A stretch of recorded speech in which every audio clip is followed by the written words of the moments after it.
Alors, petite astuce de montant. Bon, alors, deux, trois notes, vite fait. On perd pas son pantalon.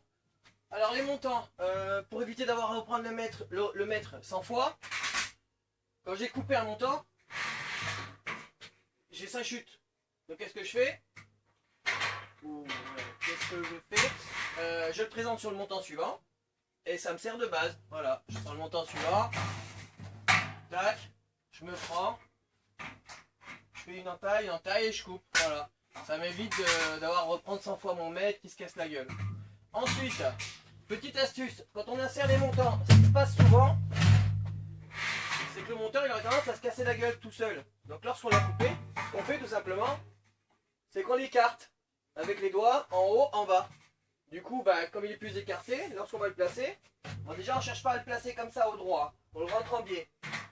On fait pivoter, on rentre en biais, on fait pivoter. Voilà, on ne galère pas. Le fait que je l'ai ouvert, là au moins, il se casse pas la gueule tout seul.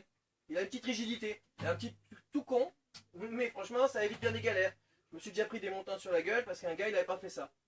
Surtout quand il y a de la hauteur. Là on est court donc généralement il n'y a pas trop de soucis, on a le temps de réagir. Mais sur de la grande hauteur, un montant de 3,50 m, un montant de 2,80 m, vous avez fait toute une cloison, vous n'avez pas fait ça, ça finit par se casser la gueule parce qu'il y a quelqu'un qui passe à côté, qui passe au milieu de la cloison, qui touche, voilà. Ensuite, là par exemple je suis en contre-cloison, donc j'ai des montants à coller, donc dos à dos. Donc ce qu'il faut penser, c'est au trou.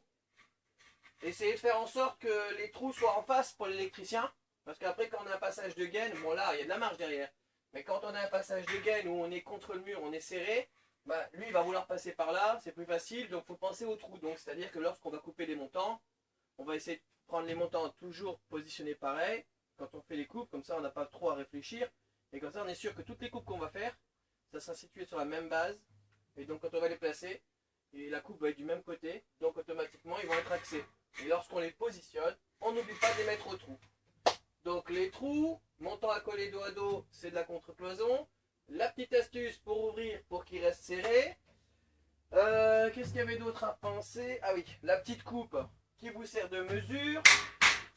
Tout à l'heure quand je pensais à un petit truc, je referai une petite vidéo. À tout à l'heure.